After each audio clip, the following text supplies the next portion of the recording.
The Caitlin Clark injury situation is officially a mess because not only is there not more clarity, there's more confusion about what her timeline could be.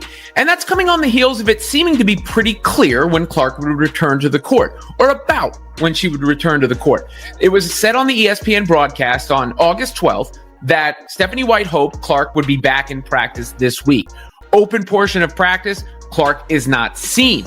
And Stephanie White afterwards said it's status quo until Clark is back at practice. It appears Stephanie White and the Indiana Fever front office just pulled off one of the clumsiest cover-ups the WNBA has ever seen, openly spinning a false narrative about Caitlin Clark's injury and hoping the public would look the other way.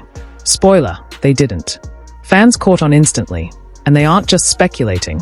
They've got the receipts, timelines, and video evidence that shred the official version to pieces.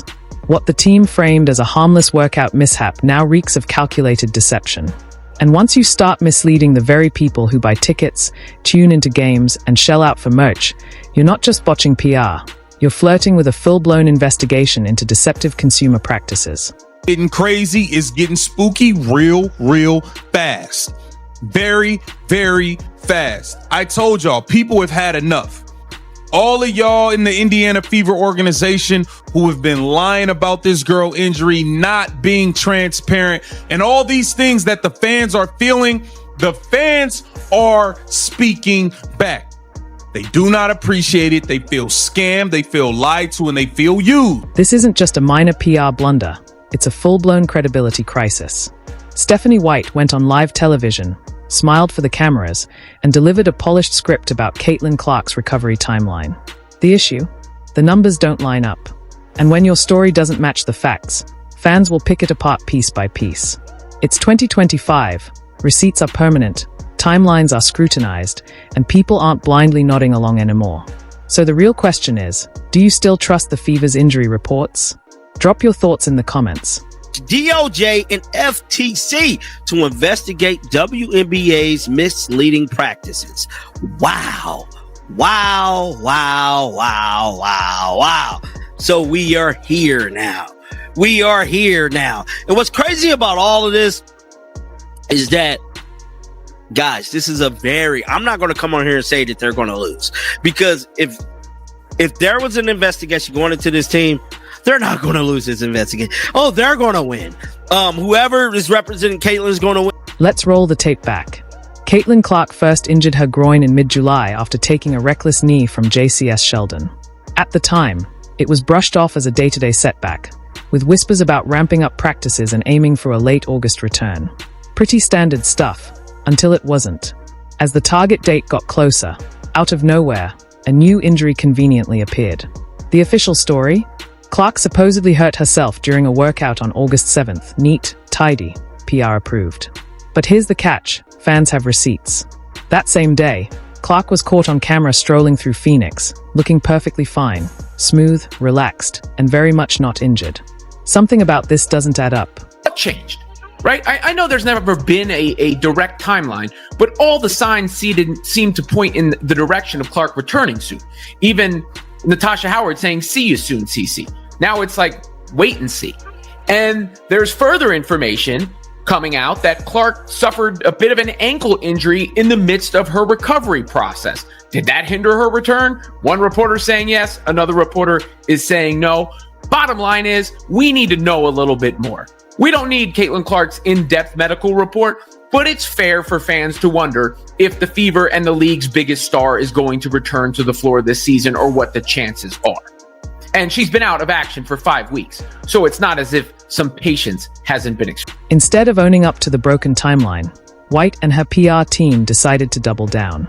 That's when the whole circus shifted from embarrassing to downright insulting. Fever reporters, whose job is supposed to be delivering facts, went on air chuckling their way through Caitlin's so-called unlucky injury. And this wasn't nervous laughter. It was casual, dismissive laughter, as if the league's biggest star being sidelined was some kind of comedy skit. Let that sink in. The face of women's basketball goes down, ratings plummet without her, and the people covering the story treat it like a joke. Fans weren't just puzzled, they were outraged. Fever's got $1 billion entity on their team. $1 billion damn dollars. and they're a bunch of clowns, a bunch of bozos. You guys look completely incompetent and unprofessional. The way this has been handled, it's a joke. It's a joke. Look, and look, they can't say anything about conspiracy theories. You're complicit in creating them because you won't be open and you won't be honest. This is exactly why the Fever's credibility is in a free fall. Spinning a narrative. Fine, teams do that all the time. But straight up lying to your own fan base while smiling through it. That's not just dishonest, it's flat out disrespectful. It's the franchise basically saying, we think you're gullible enough to swallow this. Newsflash, fans aren't gullible. And in 2025, social media receipts don't expire. People are connecting the dots in real time. And the deeper they dig, the uglier this story gets. Got this video right here that a lot of you have already seen. I just saw it in the last couple of days of Caitlin getting stepped on by a coach right there on the left. Stepped on by the coach, and I think she's going to be all right based upon the grin on her face. But the left foot, the one that's got the issue, she got stepped on. And today, I'm not even going to say Indiana Fever fans, Caitlin Clark fans are crashing out at a different level. And I don't blame them.